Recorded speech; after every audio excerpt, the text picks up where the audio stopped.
Everyone, नमस्कार। स्वागत है आपका। मैं सौरभ सिंह चौहान आप सभी का स्वागत करता हूं हमारे चैनल प्रॉस्पेरस एडुकेयर पर। तो दोस्तों, अभी पिछले वीडियो में हमने देखा था रस, जिसमें से हास्य रस को हमने देखा, और आज हम जो देखने जा रहे हैं, पढ़ने जा रहे हैं, वो है करुण रस। करुण रस के बाद हमारा जो अगला वीडियो रहेगा वो रहेगा रौद्र रस पर। और करुण रस है क्या, इसको चलिए हम समझते हैं। करुण रस नाम से ही समझ में आ रहा है, करुणा का भाव है, मतलब कि इसमें शोक प्रकट हो रहा है। क्या प्रकट हो रहा है? शोक, दुख प्रकट हो रहा है।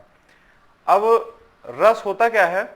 जब स्थायी भाव, विभाव, अनुभाव और संचारी भाव के संयोग के साथ संयोग कर लेता है, तो जिस रस की उत्पत्ति होती है उसे हम करुण रस कहते हैं। अब यहां पर स्थायी भाव क्या होना चाहिए? स्थायी भाव शोक होना चाहिए। जब स्थायी भाव सुषुप्तावस्था में है और ऐसा परिदृश्य देखकर, ऐसा पढ़कर, ऐसा सुनकर, है ना, ऐसी चीजें देखकर जो हमारे सुषुप्तावस्था में सोए हुए जो भाव हैं, स्थायी भाव, उनको जगा दें, और विभाव, अनुभाव और संचारी भाव के साथ संयुक्त रूप से एक रस की निष्पत्ति होगी, और उस रस का नाम होगा करुण रस। करुण रस मूल रूप से यह विरह वेदना का रस है। विरह वेदना का, किसका है? विरह वेदना का है। यह पूर्ण रूप से बिछड़ जाने का, मतलब कि जो जिसके वापस आने की उम्मीद नहीं रहती है, वहां पर करुण रस होता है। ठीक है, जहां पर दुख प्रकट करते हैं। अब इसमें भी विभाव होता है, अनुभाव होता है और संचारी भाव होता है। अब जो रस है, इसका स्थायी भाव क्या हो गया? शोक हो गया। क्या हो गया?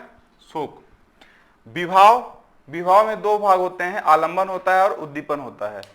और आलंबन में भी दो भाग होता है, आश्रय और विषय। आश्रय क्या होता है? जिसके हृदय में भाव उत्पन्न हो वो आश्रय होता है, और जिसको देखकर भाव उत्पन्न हो उसे विषय कहते हैं। ये आलंबन होता है। अब आलंबन में यहां पर क्या हो सकता है? कोई विनष्ट वस्तु हो सकती है, मतलब कि जो वस्तु पूर्णतः से नष्ट हो गई है, पूरी तरह से, जिसको बना नहीं सकते, है ना, वो नष्ट हो गई, हमसे दूर चली गई है, तो हमें दुख होगा। कोई व्यक्ति जो हमारा प्रिय व्यक्ति है, जो हमारा इष्ट है ना, जो हमारा प्रिय व्यक्ति है, वो हमसे दूर चला जाता है, तब भी करुण रस होता है। और उद्दीपन क्या होता है? उद्दीपन उस अवस्था को देखना ही उद्दीपन है। मतलब कि जो वस्तु या व्यक्ति जिस अवस्था में है, तो उस अवस्था को देखना और उसके बारे में सोचना, उसके पुरानी बातों के बारे में सोचना, उसकी घटनाओं के बारे में सोचना, ये उद्दीप्त करते हैं, है ना, तीव्र करते हैं, हमारी भावना को तीव्र कर देते हैं, वही उद्दीपन होता है।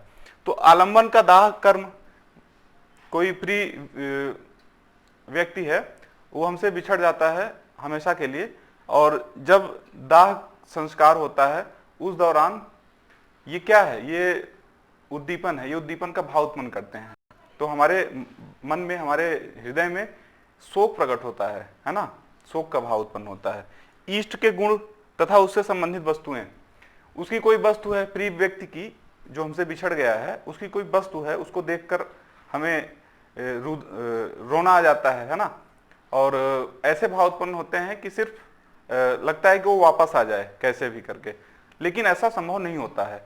तो वहां पर ये उद्दीपन के ये कारण होते हैं। उद्दीपन में क्या आ गया? जो उसको उद्दीप्त कर रहे हैं, उसकी भावनाएं, उसकी वस्तुएं, है ना, उसकी बातें। अनुभाव क्या होता है? अनुभव होता है हमारे शरीर की प्रतिक्रिया। क्या होता है? हमारे शरीर की प्रतिक्रिया। शरीर की प्रतिक्रिया क्या होगी? आंसू, अश्रु क्या है? हमारे शरीर की प्रतिक्रिया है। हम उसे याद करके रोएंगे, उसको देख कर रोएंगे, है ना, उसकी बातों को याद करके रोएंगे। जमीन पर गिर जाना, भूमि पर गिरना, ये क्या है? हमारी शरीर की प्रतिक्रिया है, भूमि पर गिर जाना, है ना। अपस्मार, मूर्छा, है ना, अपनी शुद्ध बुद्धि भूल जाना। ठीक है। व्याधि, ग्लानि, उन्माद और भी अन्य अनुभव हैं, मतलब शरीर की प्रतिक्रिया है जो उस वक्त सामने आती है। किस वक्त? जब परिस्थिति ऐसी बनती है ना। अब उदाहरण मैं यहाँ पर एक लेता हूँ, संचारी भाव। ये संचारी भाव मैंने यहाँ पर लिखा है, इनकी संख्या 33 है, और ये पानी के बुलबुले के समान होते हैं। ये क्षण भर के लिए उत्पन्न होते हैं और फिर डूब जाते हैं। अब यहाँ पर मैंने एक उदाहरण लिया है, इसको पढ़ लेते हैं। अभी तो मुकुट बंधा था माथ, हुए कल ही हल्दी के हाथ, खुले भी न थे लाज के बोल, खिले थे चुंबन शून्य कपोल। देखिए, थोड़ा समझिए। मान लीजिए कोई प्रिय व्यक्ति है, ठीक है। नायक नायिका लेते हैं उदाहरण के लिए। नायक नायिका में ये जो नायिका है इसका भी विवाह हुआ है नायक के साथ, ठीक है, और नायक को किसी इमरजेंसी ड्यूटी की वजह से या कुछ अकस्मात कारणों की वजह से उसे नायिका को छोड़कर जाना पड़ रहा है। जैसे मान लीजिए देश सेवा के लिए जो सैनिक होते हैं उनका हम उदाहरण ले लेते हैं। तो जो सैनिक है वो उसके लिए सबसे पहले देश होता है ना। अब वो देश के सेवा के लिए तो चला गया, लेकिन कोई ठिकाना नहीं है कि वो वापस आएगा कि नहीं आएगा, है ना। अब कुछ ऐसी घटनाएं हो जाती हैं कभी कभी कि ये उदाहरण वहां पर फिट बैठेगा कि अभी हाल ही में शादी हुई थी और अभी अच्छे से बात व्यवहार नहीं हो पाया था, लेकिन उन्हें जाना पड़ा और खबर कौन सी आई? खबर आई उनके शहादत की, उनके शहीद होने की। तो ऐसे ही यहां पर उदाहरण है, अभी तो मुकुट बंधा था माथ, हुए कल ही हल्दी के हाथ। अभी हाल ही में हाथों में हल्दी रची थी, हल्दी सजी थी, है ना। खुले भी ना थे लाज के बोल, अभी तो मैंने अपने प्राण प्रिय से बात भी नहीं किया था अच्छे से, है ना। खिले थे चुंबन शून्य कपोल।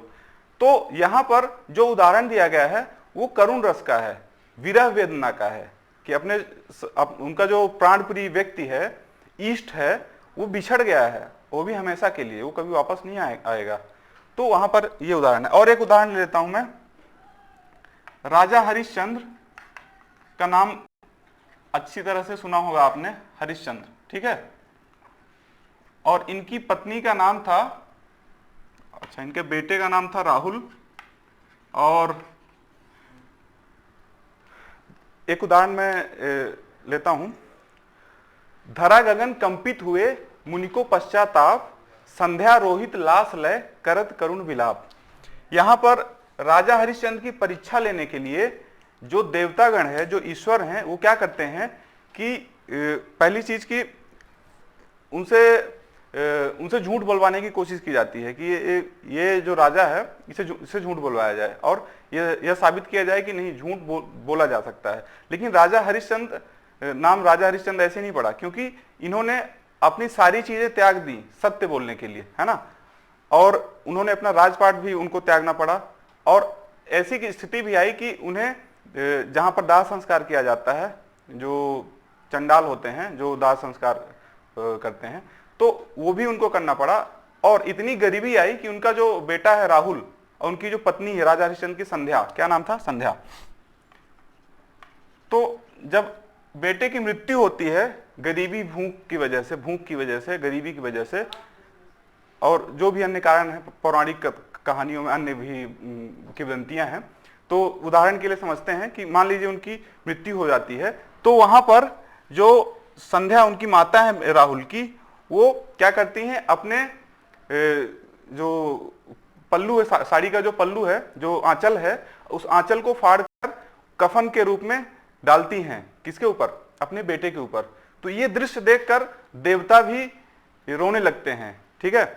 तो वही उदाहरण है यहां पर, धरा गगन कंपित हुए